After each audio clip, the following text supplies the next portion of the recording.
Downplaying dysfunction? A week after WRAL broke news about Bill Belichick's divided locker room, the coach speaks to the media for the first time. What he has to say about his program.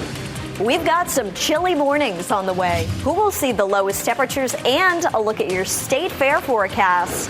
Redistricting reaction.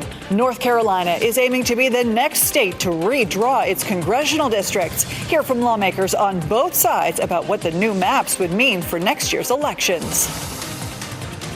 For the first time, UNC football coach Bill Belichick has directly addressed several WRAL reports outlining issues in the locker room and some of the concerns there in Chapel Hill. The reporting spread across the country, putting an even larger spotlight on one of the bigger sports stories in the country.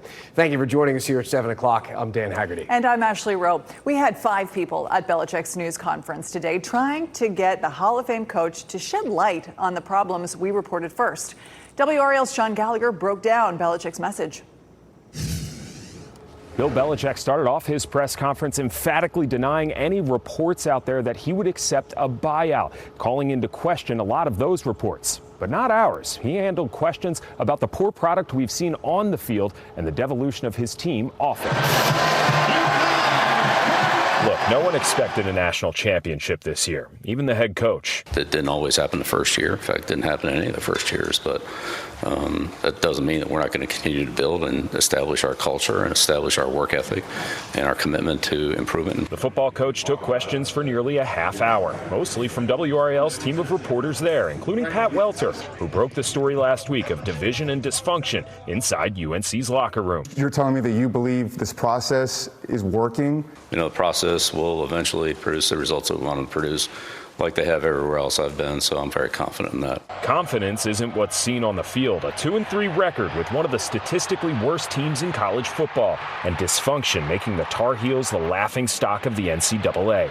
But it's blinders on for Bill's boys. You guys don't really pay, a ton of attention to it, right? Like we're just focused on getting better. Team captains Christo Kelly and Andrew Simpson shared support of the Belichick way today. Kelly saying he's seen world-class communication and effort from Belichick himself. He moved his office down from the 4th floor to the 2nd floor so that, if there's anything that, we need, anything that we see, he's there. But these aren't just anonymous reports of dysfunction facing the team. Assistant coach Armand Hawkins was suspended last week for allegedly providing extra benefits while facing further investigation for conduct detrimental to the team. What's your perception of how he treats players? Great person, great coach. He wants the best for everybody, not just the DBs, but just the entire defense.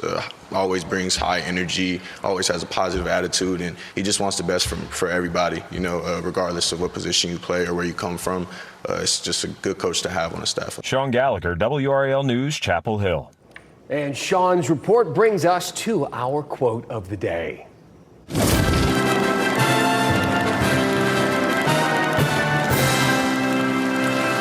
I don't know what kind of perspective some of those people have who are saying that. It's a very Belichick type of quote, don't you think? And that's what he said today when we asked him about our reporting about some of the dysfunction and toxic culture within the locker room. That was part of his response to one of WRAL's Pat Welter's questions this morning. So let's bring in Pat and WRAL sports investigative reporter Brian Murphy.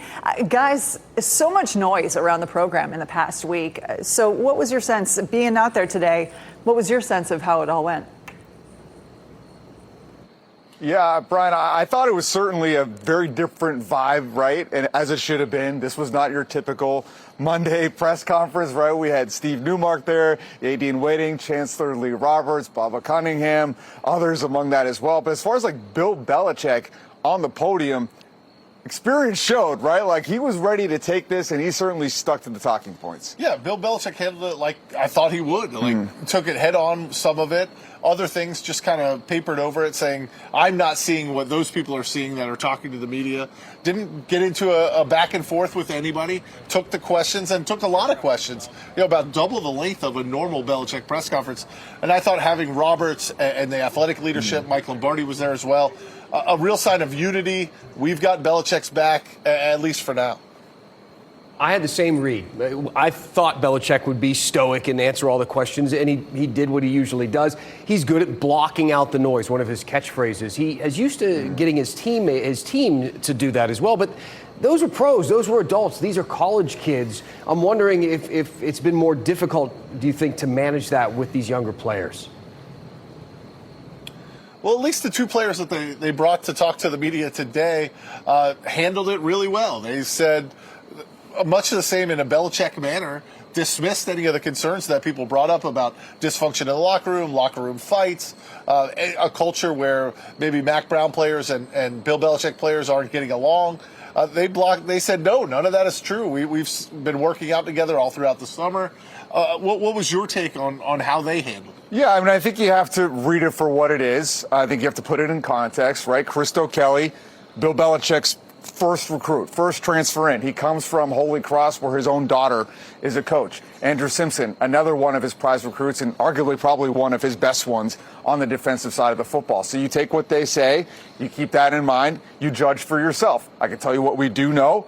There was a fight in the locker room last week. We've got lots of sources telling us that things aren't perfect in that locker room for a lot of reasons. A lot of it goes back to Belichick's kind of a failure to implement his NFL approach, at least on the human side, Brian, as far as like communication, just kind of being unnecessarily rigid, the preferential treatment to some of the players he's brought in. These are things that, you know, that we had them, they suspended a coach, right, for giving out extra benefits. So these are things that we know. So they're telling us that everything's okay. We know that it's not, but a lot of times in life, the truth is somewhere in the middle. You know, I real quickly, one last question before we let you go, Pat, and this is directly to what you were just saying and what you asked today. You know, you asked the coach, is he 100% confident that everything is working? And he said yes. Now, to an outsider, people who are just listening to what you were saying about the turmoil and the fights and that sort of thing, is there something that we are missing, or what does the coach mean by that? Well, I think what we're missing is that he's won 6 Super Bowls, and this is a confident guy that's at 73, you know, probably isn't looking to change that much. So I was trying to press him there because it felt like the right thing to do. When you're being outscored 120 to 33, you owe us more than that. Things clearly aren't working. That was at least my read, Brian. Yeah, you know, this is a guy who I think is very confident. He says, I've done it before. At every stop in his career, he's turned teams into winners, and I don't think he sees any reason why he won't be able to do the same at North Carolina. We'll see. Friday they play at Cal. Really needs to start to show some results soon. Yeah. All right, gents, thank you. And hey, the next time that we're going to hear from the team is Wednesday for another regularly scheduled media availability, this time with the coordinators. The Tar Heels have a late kick Friday night against Cal at 10:30. And then we learned today UNC's next home game on October 25th kicks off at noon against Virginia. We will, of course, have coverage of all of it. And we have some breaking news in the WRAL Live Center. Our breaking news tracker is at the scene of a house fire in Fayetteville. Now, this happened on Heatherly Court. It's by Middle Road, kind of northeast Fayetteville there. This is video that our breaking news tracker got. You can see the firefighters there, just how strongly those flames are shooting through the roof there. So a lot of damage to this home. We don't know if anybody was inside at the time, if anybody had to go to the hospital. We're working to get those answers for you, as well as what the cause of this fire is. My goodness, that looks awful. Yeah. All right, thank you. Thanks to Carly. Let's check in with our weather now. As the sun goes down, those temperatures will follow. We're having one of our coolest nights of the season so far. Right now, it's in the low 60s. Kat, it's just going to keep dropping throughout the week. Meteorologist Kat Campbell in the Severe Weather Center. And you're going to want to get the sweaters ready, even jackets by the end of the work week. 56 degrees at the bus stop tomorrow morning. But it's going to be feeling like fair weather. It's 63 out right now, and you can see the Ferris wheel here. They don't have it lit up just yet, but Thursday is the start of the North Carolina State Fair. The high that day, 68 degrees, full sunshine. If you're headed out for the first day, you will want to bring an extra layer. It cools down in the evening and that night. By 8 o'clock, it'll be 55 Thursday evening, 52 by 10 o'clock. But it gets even colder than that by the end of the work week. We've got a backdoor cold front that'll drop temperatures into the mid-40s. I'll have the timing for that coming up. Oh, boy. All right. Thank you, Kat. So this here is what the current congressional maps look like. We learned today that they could look different by the time you head to the polls next year. Republicans in the General Assembly want to redraw the maps to give their party an extra seat in Congress. WRAL state government reporter Paul Spey in here in studio. So, Paul, this usually happens every 10 years. Why are lawmakers doing this now? Well, election maps are drawn at the state level, and in places where Republicans control state government, Trump has called for them to redraw maps so that Republicans can win more seats in Congress. And that's something that Texas did earlier this year. Now in North Carolina, House Speaker Destin Hall says lawmakers should do the same thing. He put out a statement referencing Trump's record of winning North Carolina and claiming that the president has earned a mandate from voters here. Of course, not everyone agrees with that. Democratic Governor Josh Stein put out a statement saying the General Assembly works for North Carolina, not Donald Trump, and he accused Republican lawmakers of abusing their power. So, Paul, Republicans already hold most of North Carolina's seats. How much could the map really change here? Right. So Republicans hold 10 of the 14 seats, and most of those are not competitive. They're solidly Republican or solidly Democratic. The only one that's considered a toss-up is District 1, which has historically been represented by Democrats. But that area of northeastern North Carolina, it's been trending more Republican over the years. In 2022, incumbent Don Davis won the seat by 5 points. Then Republicans redrew the maps ahead of the 2024 elections, but Davis still won. Now they're looking for new ways to finally put their party over the hump there. As for Davis, he told WRAL tonight he plans to continue serving the families of the district regardless of how the map is drawn. We've been talking so much about redistricting here on WRAL News at 7. Curious, Paul, how soon would we see these maps? Well, it could be as soon as this week when we get a glimpse at some of the proposed maps, and then the votes could happen as soon as next week. And when the House and Senate do vote, it'll pretty much be over. In North Carolina, the governor does not have the power to veto election maps. So barring any legal hangups, the new maps will likely be in place long before the party primaries are scheduled to take place in March. And the 3 Republicans are running for that party's nomination. One is Sandy Robertson. He's the mayor of Rocky Mount. Then there's Bobby Hanig, a state senator from Currituck County. And then there's Eric Rouse, a Lenore County commissioner, has also thrown his hat in the ring. Of course, any changes to the district lines could also change who decides to run. Yeah, exactly. Well, we will be watching, Paul. Thank you. All right, thank you to Paul. Still ahead tonight, food funding. Educators want millions of dollars to make sure students have access to fresh food. The risks our state faces, though, if it doesn't fund this program. Plus, stuck with sand. Parts of Highway 12 can't reopen because of lingering damage. The new study outlining issues that could be getting a whole lot worse.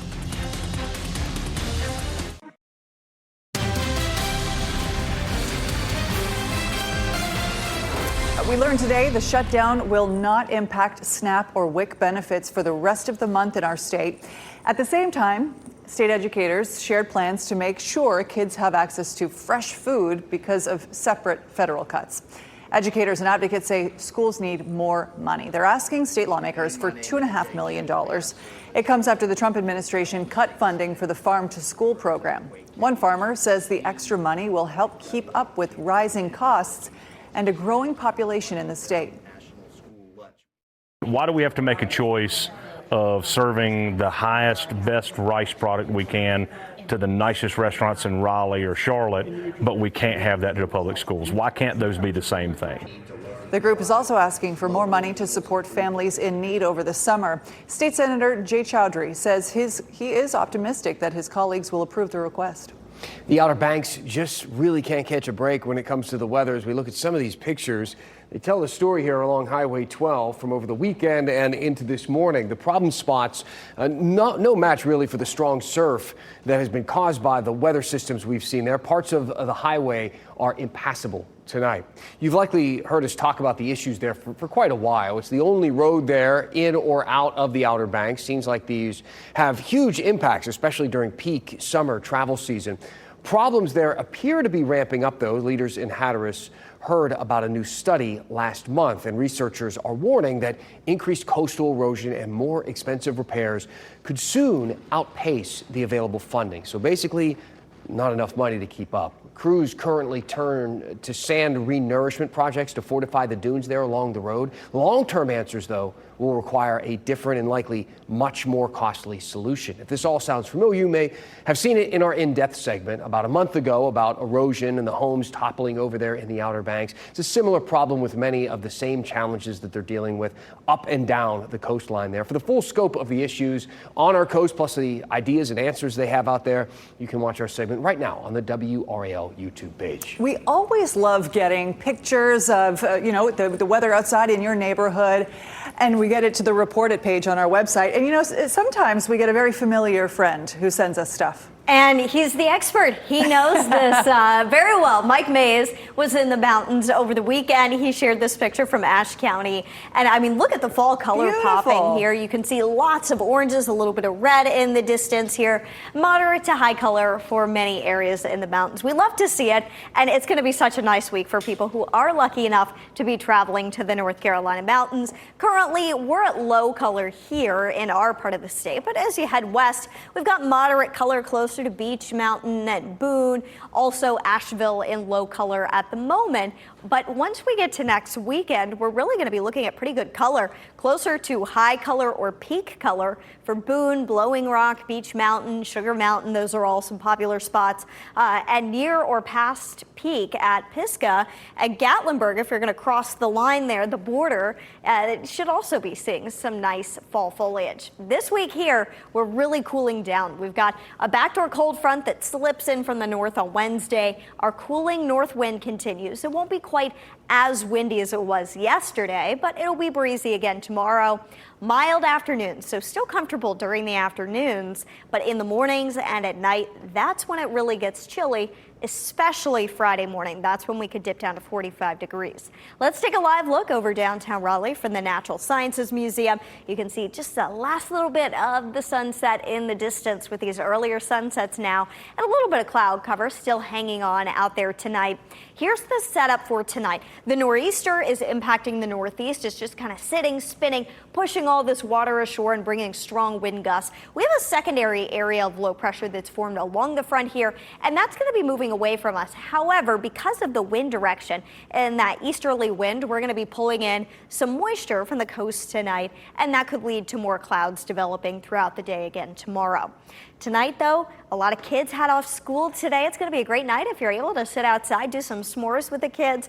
62 degrees at 8 o'clock, 10 o'clock, 61 degrees. Lows for right around 53 in Roxborough, 56 in Durham and Raleigh, as well as Fayetteville, 55 in Rocky Mount, 53 in Southern Pines. And town by town tomorrow, we are back in the low to mid 70s, 74 in Fayetteville, 72 in Raleigh, 73 in Roxborough. It's a little cooler, though, in our eastern counties, 70 Goldsboro, 69 in Rocky Mount. And that's because those areas are going to see the clouds move in first, while Southern Pines in the western part of our viewing area won't see as much cloud cover. If you're headed to the North Carolina State Fair this week, we've got spectacular weather, upper 60s to lower 70s Thursday and Friday, and on Saturday, 76 degrees. It should be feeling great out there at the fair.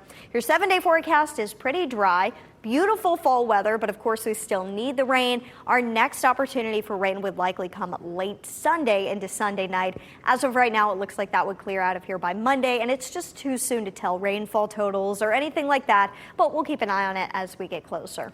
All right, Kat. Hey, if you see breaking news happen, or if there's weather in your area, or if you've got a beautiful picture of fall foliage, just like Mike Mays did, hey, send it to us. Go to WRAL.com/report-it to send your video, pictures, or tip to our news team. One last thing is up next. Wild video here of this fire in Chapel Hill caused by a dog. The safety warning about the technology at the center of the flames.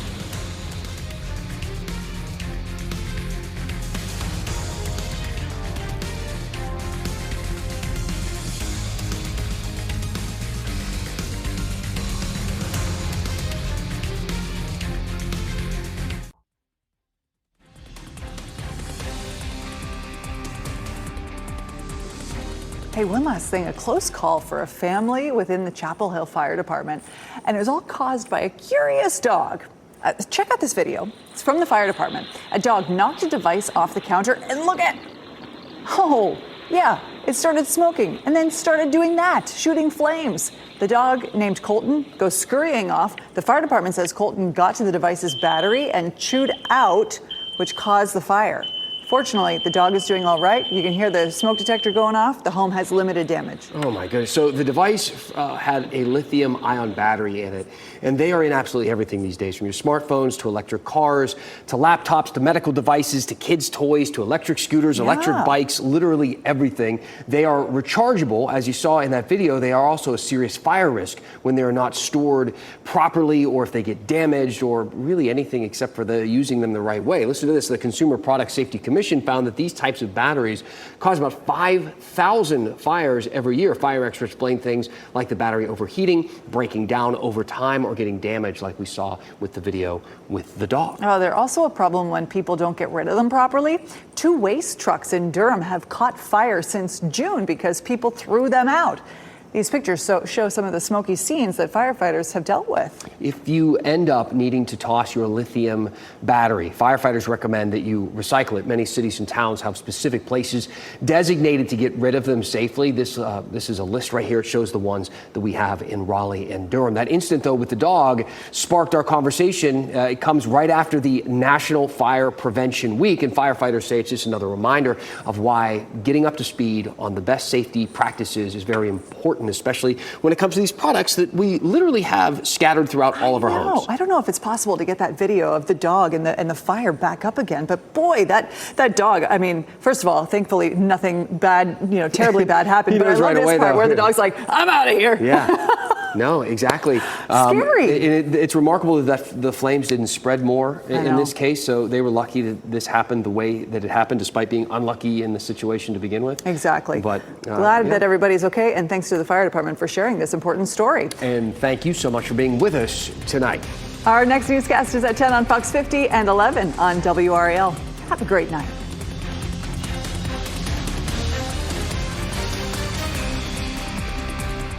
Keep watching WRAL News over the air Channel 34 and Spectrum Channel 1257.